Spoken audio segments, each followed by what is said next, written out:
विषमे यदि सौ जगौ समे सभराल गौ च तदा वियोगिनी। विषमे, विषम कौन कौन सा है?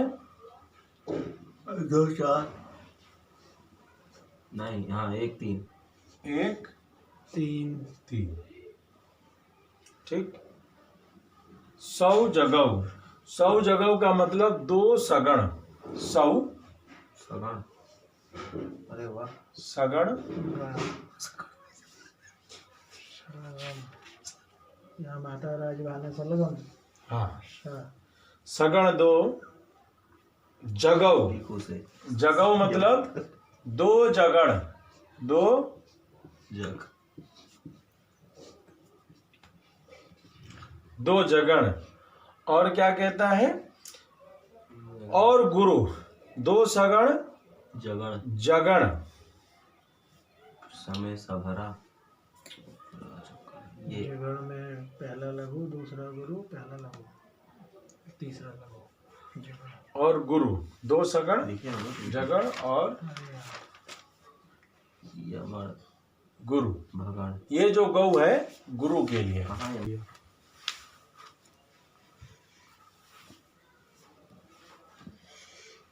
क्या हम लोग पढ़ रहे हैं? प्रथम और तृतीय में सगण 2 बार, सौ जगौ, जगण और गुरु हो गया।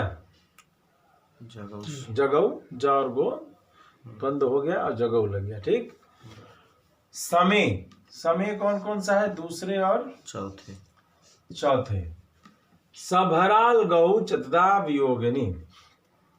सभराल गौ का मतलब सगण, भरा भगण, रगण,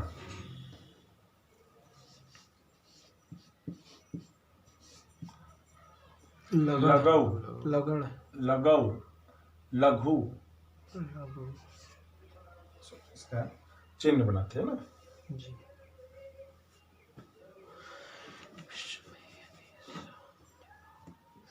लघु और गुरु, लगौ, लघु और गुरु।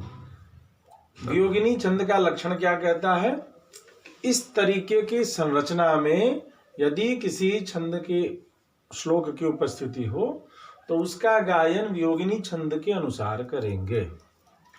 प्रथम और तृतीय में 2 बार सगण का होना, 1 बार जगण का होना और गुरु का होना। द्वितीय और चतुर्थ में सगण का होना, भगण का होना, रगण का होना, लघु और गुरु का होना। ठीक जी। सूत्र समझ में आ गई बात? आ गई। तो मतलब गुरुजी सगण यानी विषय में पहले और तीसरे में, तो मतलब पहले तीसरे किस पहले तीसरे में? श्लोक के पहले पाद, पहले चरण, दूसरे चरण, मतलब पहला और तीसरा चरण, यही है ना जी। अब आया यमाता राज सलगम। अब यमाता राज भान सलगम के आधार पर सगण की क्या व्याख्या है? सगण का मतलब क्या होगा? सगण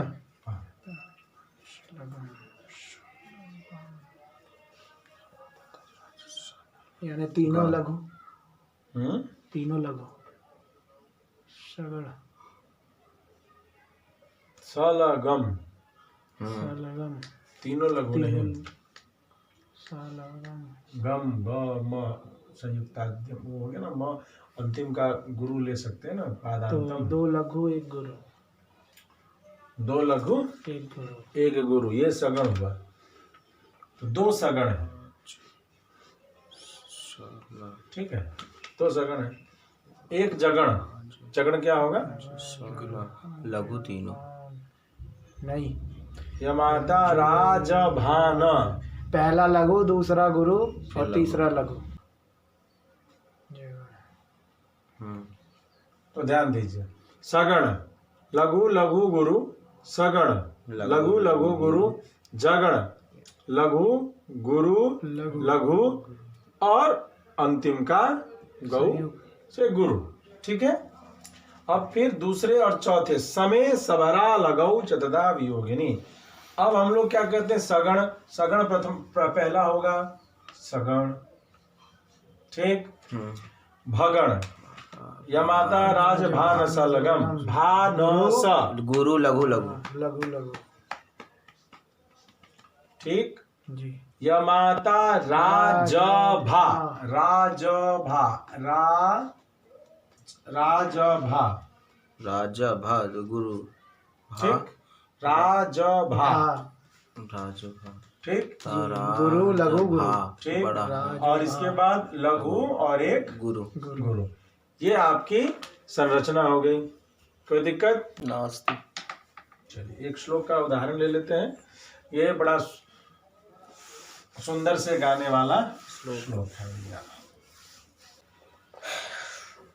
अब हम लोग एक उदाहरण प्रस्तुत है, इसमें हम सभी छंद के लक्षण को देखेंगे, अनुसंधान करेंगे। तो प्रथम और तृतीय को पहले, दूसरा और चौथे को अलग अलग जोड़े में दिया हुआ है। तो प्रथम पाद का लक्षण क्या कहता है? लघु लघु गुरु, विस्मय लघु वी लघु ही लघु गुरु। ताम गुरु, ठीक। लघु फिर लघु लघु गुरु, लघु लघु गुरु गुरु। फिर कहता है लघु गुरु लघु, लघु विसर्ग के कारण गुरु लघु, ठीक।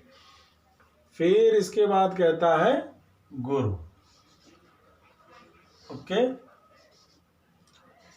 यहां पर ये मैं संक्षेप में लिख रहा हूं, सगण, सगण, और ये जगन जगन, और ये तो गुरु है, ठीक। 3 3 6 3 9 1 10। यही संरचना तृतीय पाद में भी दिखनी चाहिए। आइए अब इसको देखें। लघु लघु गुरु, ठीक है। सगण, लघु लघु गुरु लघु दूर जी गुरु। गुरु गुरु। ठीक। जी। लघु लघु गुरु गुरु लघु लघु, या गुरु और ये गुरु। गुरु, ठीक। प्रथम और तृतीय पाद की संतुष्टि है। अब हम लोग द्वितीय और चतुर्थ पाद की संतुष्टि पर देखेंगे। तो कहता है सबरा, तो सब स क्या है? लघु लघु निश्चित्य सविताद्यम सगण भगण।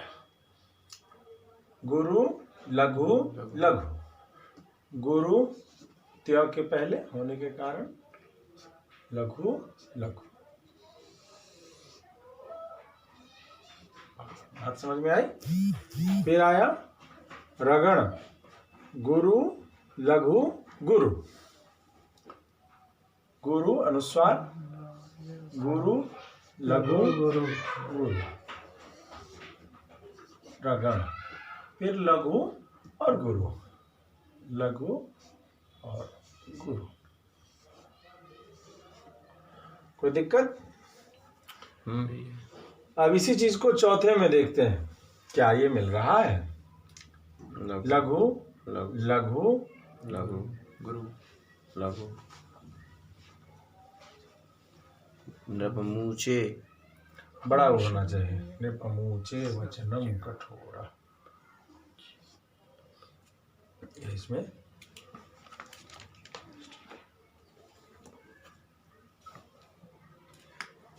लघु लघु गुरु गुरु सगुण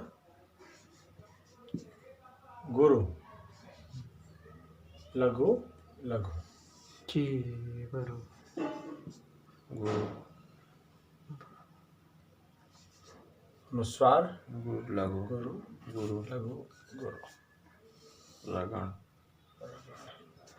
लघु लघु विसर्ग गुरु विसर्ग। ठीक है। तो प्रथम और तृतीय, द्वितीय और चतुर्थ, इनका ये संतुष्टि करता है। अब इसको गाएंगे कैसे? बड़ा ही सुंदर गायन करने योग्य है।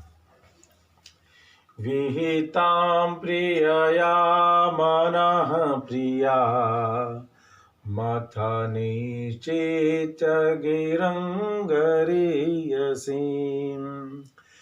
उपपत्ति मधुर्जिताश्रयम् नृपमुचे वचनं मृकोदरः विहितां प्रियया मनः प्रिया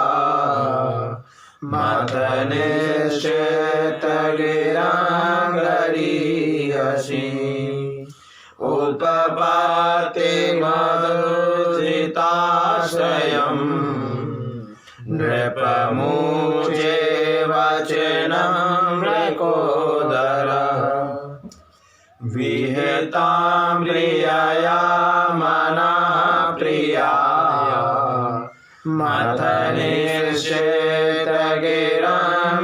मथनिश्चेतगिरंगरीयसी उपपत्ति मधुर्जिताश्रयम्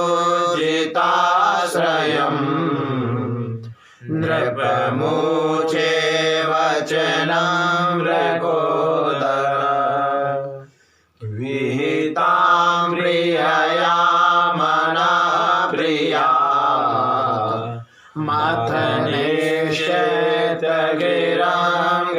मथनिश्चेतगिरंगरीयसी उपपत्ति मधुर्जिताश्रयम् नृपमुचे वचनं